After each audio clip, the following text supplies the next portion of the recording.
We are living in the heart of God. Let's see, am I on? Test, test, test. Check, check, check, check, check, check. Just volume, that's all we need. How y'all doing? Y'all look familiar. We've been together before, haven't we? Was it another lifetime? Seems like it. No, it's really good to be back. It's good to get away. It's good to come home. And this is home. And Brother Tim will have more things to say to you. Probably not enough time to say everything that we should be saying to you, but there's always email. We'll be Zooming, yeah. Yeah.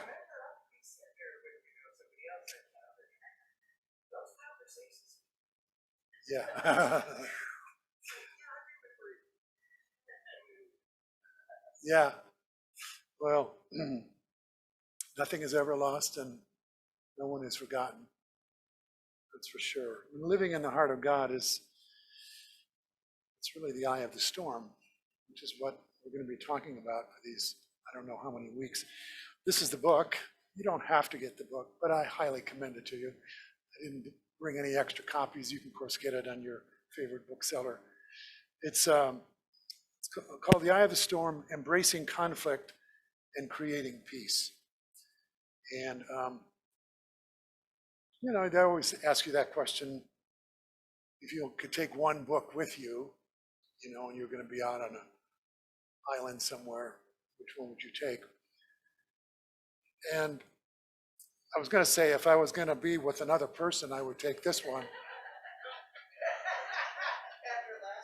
But then when I realized I'd spent this last month mostly by myself, I would take this one. I think you get what I'm talking about. Conflict is not out here. And that's really, we could summarize this whole book by saying the source of your discomfort and the source of your well-being is where? And it's sort of really disappointing to the ego. Because we were sure. We were so sure. Have you ever had a situation in your life that you felt like life was against you? Is anyone? Just one, just two people. Of course you have. And yet we have this beautiful statement of faith, right? That says there is only one presence and one power in the universe and in my life. God the good, right? So if that's true, how is it possible that life could be against us? I mean, one of those statements has got to be false. Because if this is one presence and one power and it's infinite, in other words, and it's eternal, it means it's always here and it's always now and it's always everywhere, which means that it's got to be as much here as there. Yeah. Then how is it possible that life could be against us? How is that possible? So Dr. Gary Simmons, who wrote this book, he was at one time they called him the conflict resolution manager for Unity Worldwide. And his job was to go around to Unity churches around the country and around the world and assist them as they were moving through times of conflict. And you'd think, oh, that never happens in a church, right? Well, it's like saying that never happens in a family, right? Because churches are nothing more than just a larger family with all the same dynamics that we have in families. And what he learned over that time, he was able to sort of like distill the common factors that gave rise to the conflict. Not so much the particulars, because the particulars, of course, can be different, even though they had patterns to them as well. And I apologize for my voice. Somehow when I came home, I don't know, they didn't have this pollen in Mexico. My voice was fine, and now it's being affected. So thankfully, turn the mic up if you can't hear me, but that's what's going on right now. Anyway, so he he discovered and he distilled out of his findings what he realized was the pattern that all of us have that gives rise to the sense that life is against us. And when we respond to the feeling that life is against us, we don't usually come up with our best behavior. Have you noticed? When you feel life is against us, you're typically hurt and you're angry and you're frustrated and you're resentful, and all these normal human emotions come up. And how we respond to those emotions generally is not to go into quiet and ask God to heal us. That would be good. Highly recommended. But what we typically do is we then project out onto whoever's in the room, right? Whoever's in our space, or God, or the world, or the government, or whatever seems to be the source of our discomfort, right? You did this, you did that, you're to blame, you're to shame, and it's not me, right?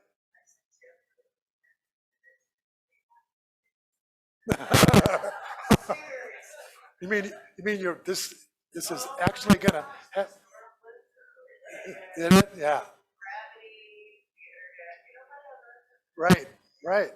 And it's going to continue. So I think I'll just say that this book or the teachings in this book, I would say, are probably singular responsible for the fact that I'm still married. Honestly, because I've been married for 42 years. And I'm only 40 years old. I don't know how that's possible, but anyway. But the reason that we stayed together and we were able to work it out was there was a level of self-awareness that we had to get to.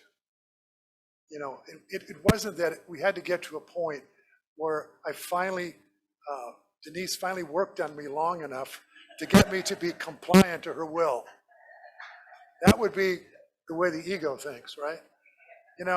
These husbands and these wives they're work in progress, and just work on them long enough and hang in there and get them to bend a little bit so that they are the person that you thought you married in the first place. That's the ego talking. And yet we still we haven't outgrown all of that, right?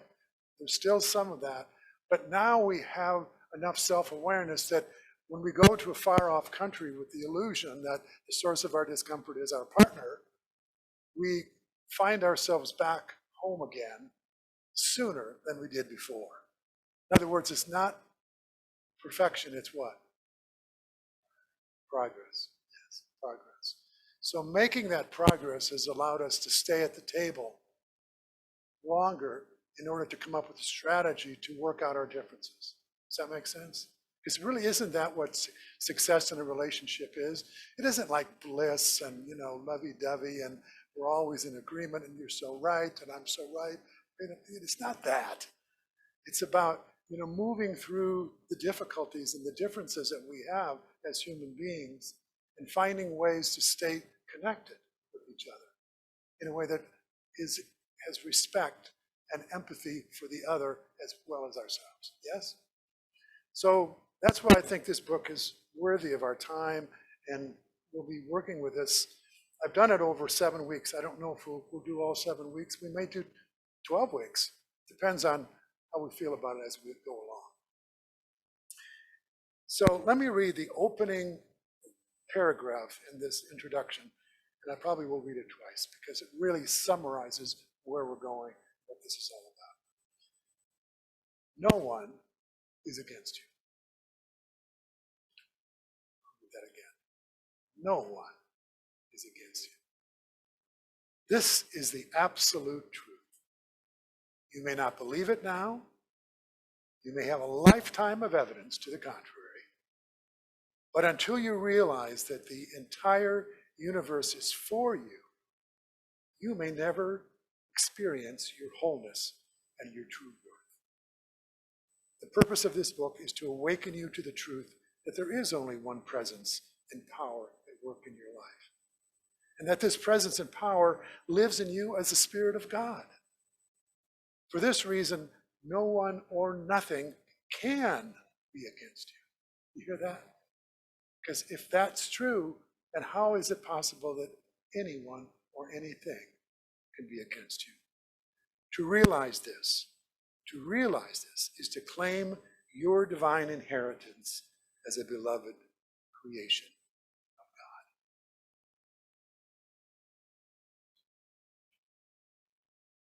You may not believe it now. You may have a lifetime of evidence to the contrary. But until you realize that the entire universe is for you, you may never experience your wholeness and true worth. The purpose of this book is to awaken you to the truth that there is only one presence and power at work in your life. And notice the word awaken, because we can say it, and we can say it, and we can say it from now until the end of our life. But if it is not known as your reality, then it's out there. It's external. It's an ideal. It doesn't live in you as the truth. So this is what we're about, right? Aren't we about spiritual awakening? Aren't we about, not just saying the truth and giving lip service to the affirmations of truth, but we're here to know the truth. What did Jesus say? You shall know the truth, and then you shall be free, right? You won't be free by saying it. You'll be free by knowing it and living from that knowing. Yes? Isn't that what we're here for? So Dr. Gary, early in his life, had an interesting experience. He was hosting a conference for a couple of Hindu mystics. And they said, because you're hosting, we'll give you a free session. And in that free session, they were sort of saying all these things to him that were uncannily accurate. They were basically sort of profiling him and his qualities and his struggles. And they knew so many things about him, but they had never met him before. And he was amazed by that. And finally, they said to him, you've had a lot of struggles in your life, and you've had several marriages, and you've had many challenges. And are you wondering why does it feel like life is against you? And he said, well, yeah, certainly it does. And they said to him, and this was their last words to him as they sent him off. They said, no one is against you. Make your path be about proving this truth, and you will discover what wholeness really is. Make your life about proving that no one is against you, and you will discover the wholeness that you've been seeking. Because how is it possible that we can feel that life and that our discomfort is outside of ourselves, and that our well-being is also in the hands of circumstances and conditions of life, which is very common, because haven't we said, if only this would happen, I'd be okay. Have we ever said that? And again and again, and yet again, and then again and again, even when we knew better, even when we studied spirituality, even when we prayed to God, even when we accepted Jesus as our Savior, or whatever we did, we still had this ongoing story in our head that the source of our discomfort was out here, circumstantially, personally, individually. And we felt that our well-being would be conditional upon life being a certain way in order for us to be okay. Yes? And it's that dynamic that is like saying, I don't believe in God. That is the crisis in faith made manifest, come to roost in your own deep sadness, discomfort, anxiety, suffering, whatever you want to call it. It is that feeling of separation that we have that is the cause of my discomfort, yes. It can be no other way. Because if there's only one presence and one power in my life, God, the good, omnipotent, and if that is a resonant reality, in other words, that is an immediate, a knowable reality, and I'm not knowing it, it's because I have disconnected myself from the truth of my being. It can be no other reason. It's this disconnection that is allowing me to feel this suffering because I'm not knowing who and what I truly am and who I've come here to be. Is that right? So when we realize that, then it becomes a very absolute and radical different way of dealing with life. Because we no longer can get away with these stories that run in our head of how life needs to be a particular way so that I can finally experience my happiness and my peace and the love and the joy that I feel that I should have. But the spiritual masters have always said, these qualities that you are seeking are not something to seek. They're something to recognize, to find within your own being. And what obscures that from us is our shadow beliefs.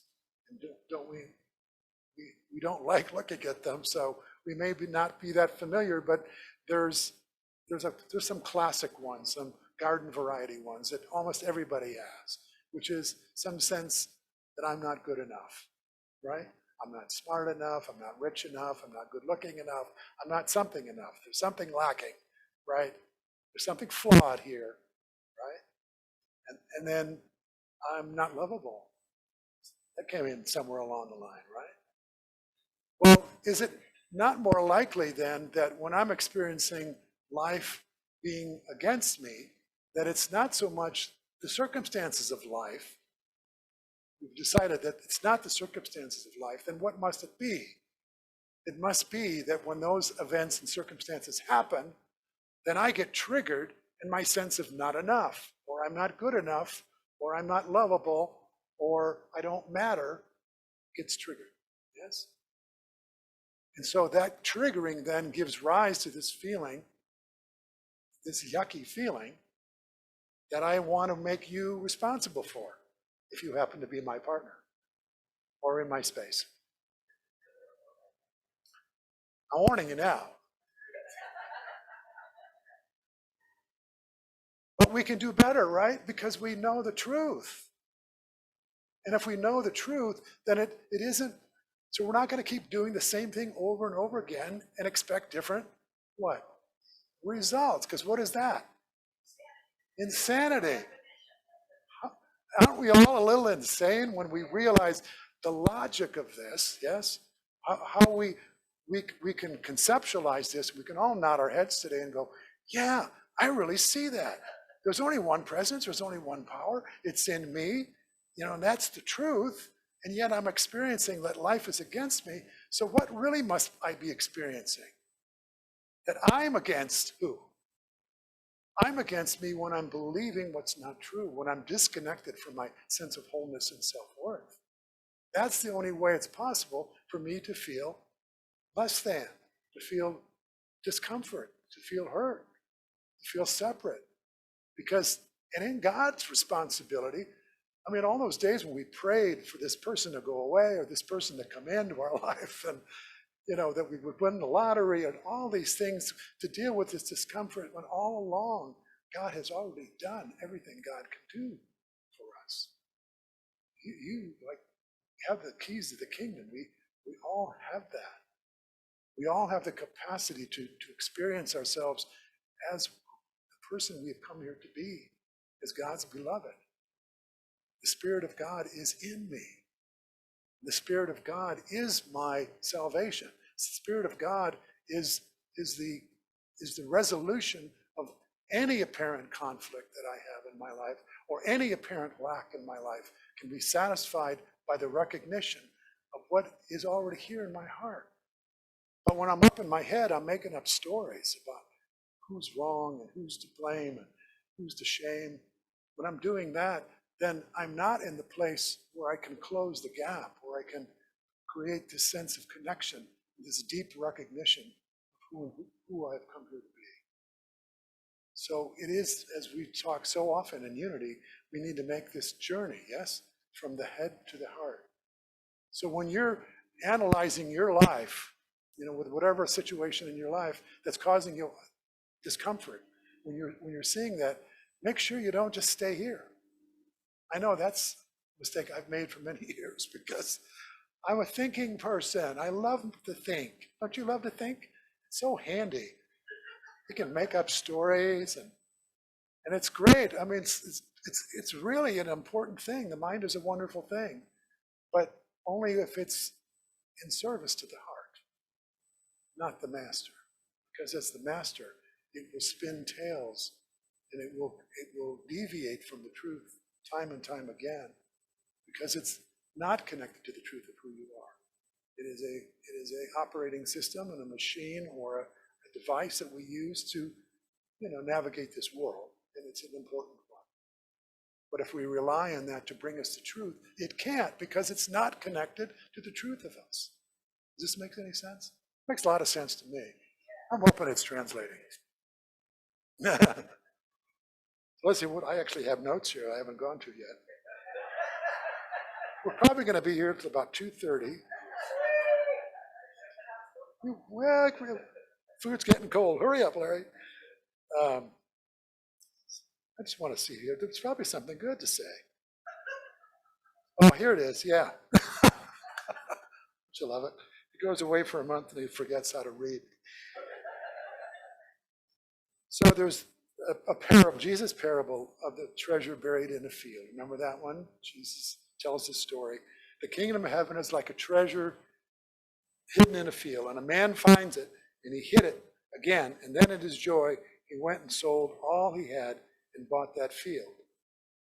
To go all in, and this, the story here, the metaphysics of this, is to go all in on the field because you see a treasure in that field.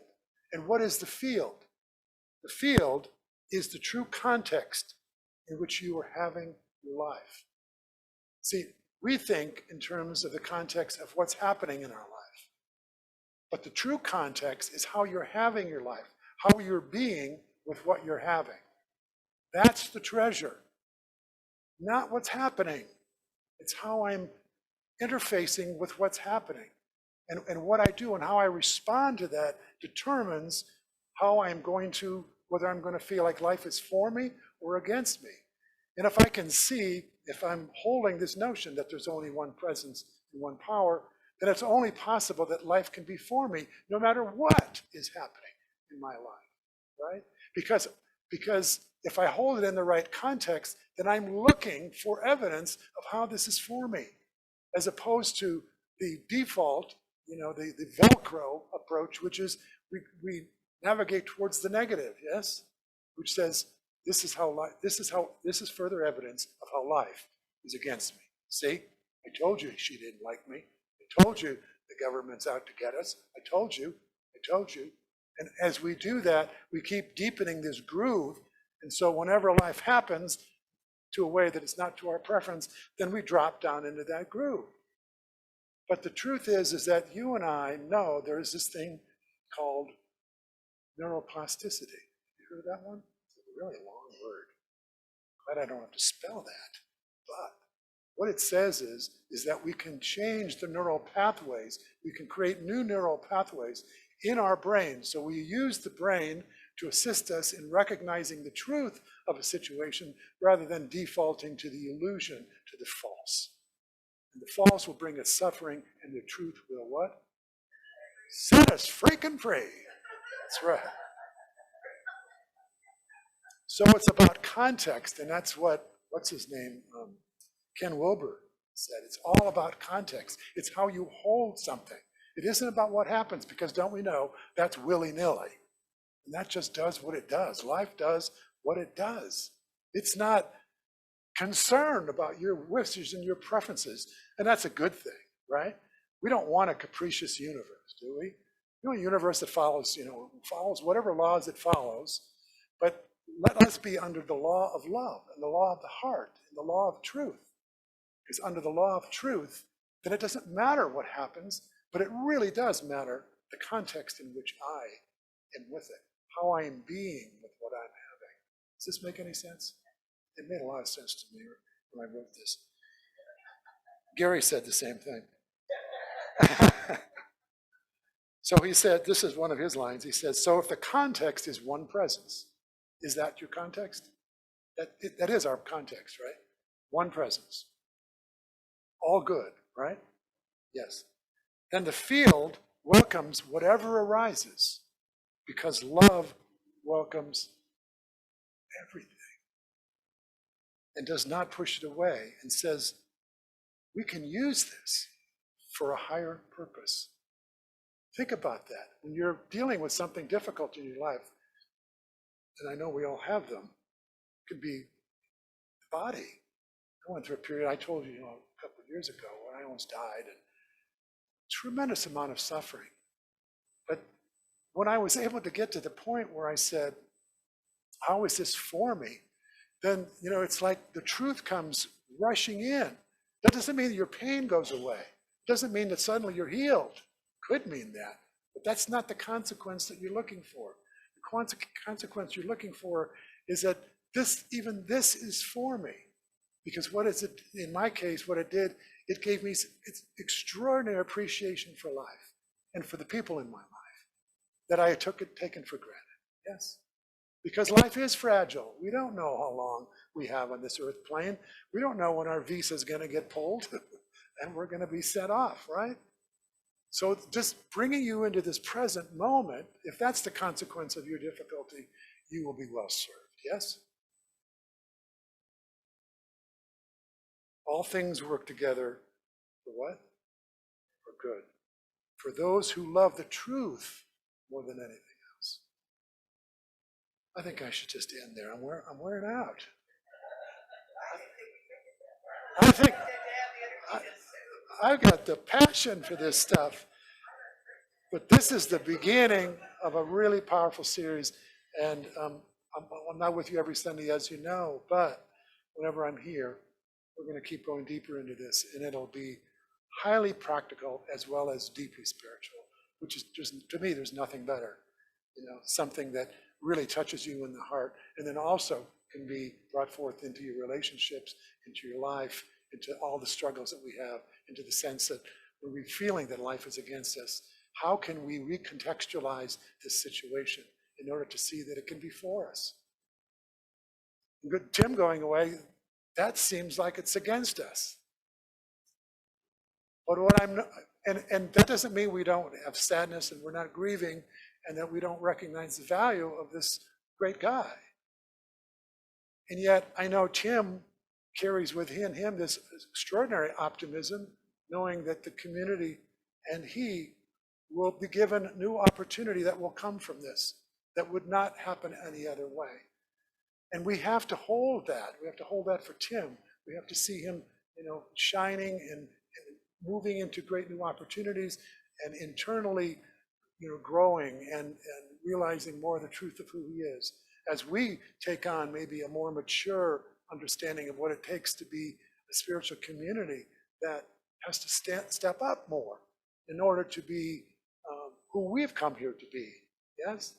So we can begin to, as we hold the context for this community, we can begin to see that nothing happens by accident and it can be for our good. And if we do that, we will begin to see more blessings and we will be able to move beyond the suffering that comes when we think that this is bad and this is against us.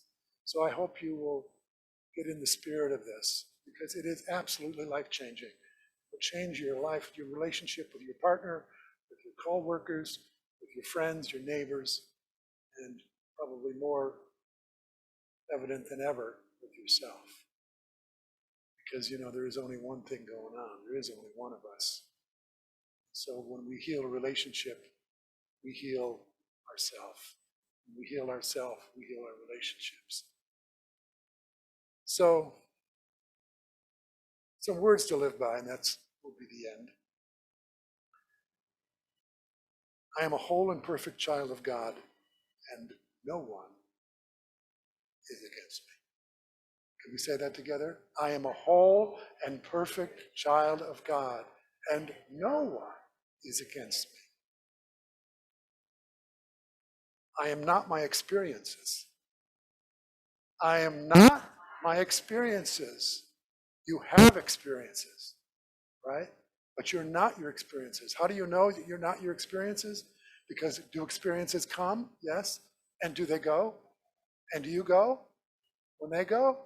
No. Are you your thoughts? Don't we sometimes think we're our thoughts? I'm angry, I'm hurt, or feelings, right? But have you been angry and then the anger goes away? But do you go away? No. And you have a thought, you think, I'm a good person, and then the thought goes away. Are you a bad person when the thought goes away? I am always greater than my challenges. I am always greater than my challenges. Lastly, centered in my true nature, I know my wholeness and all is well. Centered in my true nature, I know my wholeness and all is well. So it is.